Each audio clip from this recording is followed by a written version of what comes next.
रिश्तों के बाद फरिश्तों का भी किया इस बदतमीज राही ने अपमान। टूटेगा आसमान। नमस्कार दोस्तों, स्वागत है आपका आपके अपने चैनल हंग्री स्पिरिट्स में। हंग्री स्पिरिट्स देख रहे सारे दर्शकों का मैं अंजू शर्मा दिल से स्वागत करती हूं।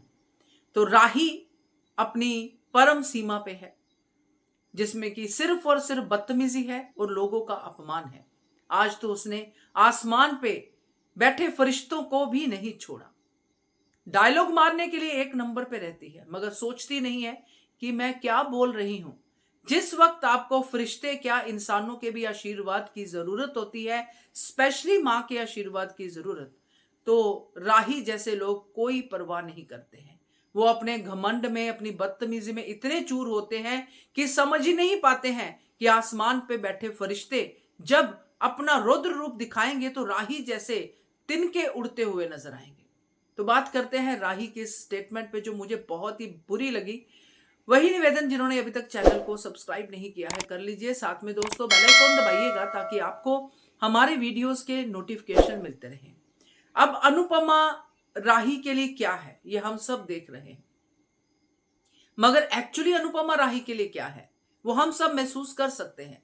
जैसे अनुपमा ने एक पहले सीन निकाला जिसमें उसने ऑल द बेस्ट राही कहा, राही को रोक कर वहां पे भी राही एटीट्यूड दिखा के चली गई। अपनी मां से ना तो ऑल द बेस्ट कहा, ना उसका आशीर्वाद लिया, जो मैं कल से ही कह रही हूं।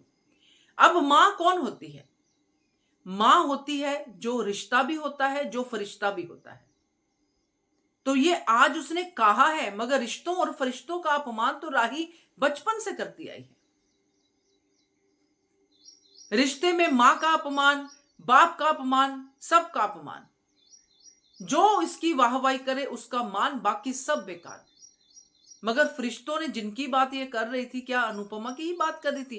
क्या अनुपमा को फरिश्ता समझती है राही? बिल्कुल नहीं। उसका साफ साफ कहने का मतलब ये था कि मेरा घमंड, मेरी एरोगेंस इस सीमा पे है कि आज मेरे सामने कान्हा जी भी आ जाएं तो भी मैं उनको हरा दूंगी। ये वाला घमंड राही का, क्योंकि कान्हा जी भी तो फरिश्ते ही है, भगवान है। तो जब ऐसे घमंड आते हैं सामने, तो हम तो इंडिया में हैं, हम सब जानते हैं, अपना पूरा कल्चर जानते हैं जिसमें ऐसे अभिमानियों का सर धड़ से अलग कर दिया गया है।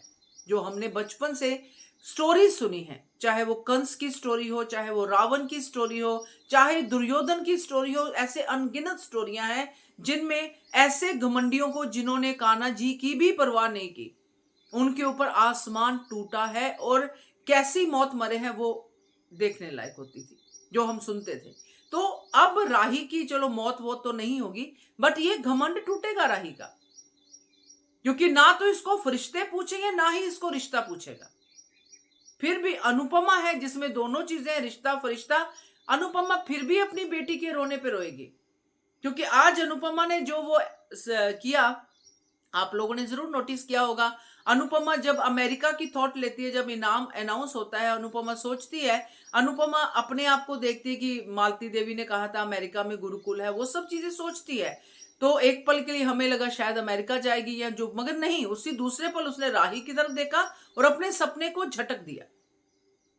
ऐसी मां नसीब वालों को मिलती है। बहुत ही अनलकी है ये राही, जिसको अपनी मां की कदर नहीं है, जो बिना कहे अपने सपनों को सैक्रिफाइस करती है, जो बिना कहे राही की मदद करती है। राही लाते, घूसे, मुक्के, ताने जो भी मारे, अनुपमा अपनी झोली में लेती है, सहती है, मगर ये राही उसके लिए कुछ और ही कहती है। तो ये सारी बातें जो है, ये राही के लिए एक ऐसा आसमान बनती जा रही हैं जो सिर्फ और सिर्फ पाप का आसमान है, जो इसके ऊपर टूटने वाला है। आज इसने जो स्टेटमेंट दी है, शायद घर जाके भी ये नहीं सोचेगी। अभी इसके दिमाग में फितूर है कि उसको मां को भी हराना है और चाहे फरिश्ता आ जाए उसको भी हराना है। तो भाई, फरिश्तों को तो आज तक कोई नहीं हरा पाया, राही की तो क्या ही औकात है।